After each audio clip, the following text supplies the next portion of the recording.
FIFA football বিশ্বকাপ বিশ্বব্যাপী প্রায় ৫ মিলিয়ন মানুষকে এক সুতোয় বেঁধে ফেলা এক মহাযজ্ঞ।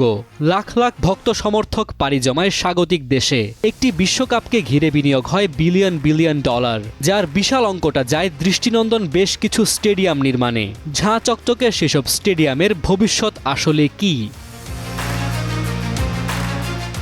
প্রতি ৪ বছরে বিলিয়ন বিলিয়ন ডলার অপচয় হয় শুধু এই এক ইভেন্টে। পরিসংখ্যান বলছে সেই একই পৃথিবীতে প্রায় ৭০০ মিলিয়ন মানুষ বাস করে দারিদ্র্য সীমার নিচে, যারা সারভাইভ করে দিনে মাত্র $2। ২০২২ কাতার বিশ্বকাপ দিয়েই শুরু করা যাক। এক কথায় মধ্যপ্রাচ্যের দেশটি তৈরি করেছিল এক স্বপ্নরাজ্য। ভিন্নধর্মী সব অত্যাধুনিক স্টেডিয়াম, উন্নত ট্রান্সপোর্ট ব্যবস্থা, হাইটেক ভেন্যু, সব মিলিয়ে চোখ ধাঁধানো আয়োজন। তবে এই সৌন্দর্যের আড়ালে ছিল কঠোর বাস্তবতা। প্রায় $২০০ বিলিয়ন এই আয়োজন শুধু রেকর্ড গড়েই থেমে যায়নি, যেখানে অর্থের সাথে নীরবে ঝরেছিল শ্রমিকের লাশও।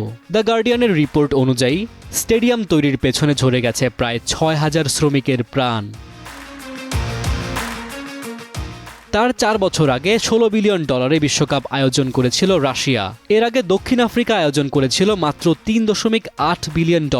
২০১৪ ব্রাজিল বিশ্বকাপে অবশ্য খরচ হয়েছিল $২০ বিলিয়ন। মাসখানেকের এক ইভেন্টের জন্য যেটাকেও ধরা হয় বিলাসিতা। তবে সবকিছুকে ছাড়িয়ে গেছে সবশেষ কাতারের বিনিয়োগ। পুনরায় ব্যবহারের পরিকল্পনা নিয়ে যে খরচ তারা দুহাতে করেছিল, সেটার কি আদৌ সুফল পেয়েছে কাতার? ২০১৮ সালে রাশিয়া ৯টি নতুন স্টেডিয়াম নির্মাণ করেছিল বিশ্বকাপের জন্য। ৩টি করা হয়েছিল সংস্কার। বিশ্বকাপের পর স্টেডিয়ামগুলো লোকাল ফুটবলের উন্নতিতে ছেড়ে দেওয়া হয়। তবে রাশিয়ার স্থানীয় ফুটবল লিগে বিশাল আকৃতির গ্যালারিগুলো থেকে যায় অপূর্ণ। কাজান এরেনার মতো ২-১টি স্টেডিয়াম রূপান্তর করা হয়েছে ভিন্ন বিনোদনের স্থান হিসেবে। বাকিগুলোর কাঠামো মাটিতে মিশে যাওয়ার অপেক্ষায়।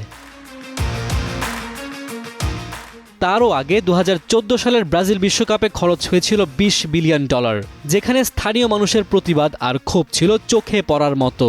২০১০ সালে দক্ষিণ আফ্রিকা কম খরচে আয়োজন করলেও সেই স্টেডিয়ামগুলোর অনেকটাই এখন ব্যবহার হচ্ছে মিউজিক্যাল পার্ক কিংবা বানজি জাম্পিংয়ের মতো ভিন্ন অ্যাক্টিভিটিতে। তবে অপচয়ের সব মাত্রাকে ছাড়িয়ে গেছে কাতার।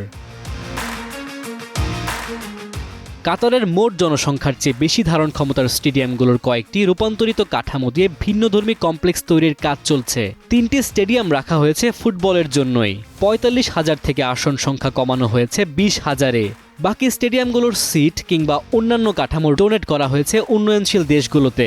শুধুমাত্র কন্টেনার দিয়ে তৈরি 974 স্টেডিয়ামটি ছাড়া এক বিশাল অর্থের অপচয়ের উদাহরণ হয়েছে কাতার। মুবিন আহমেদ, সময়ের আলো।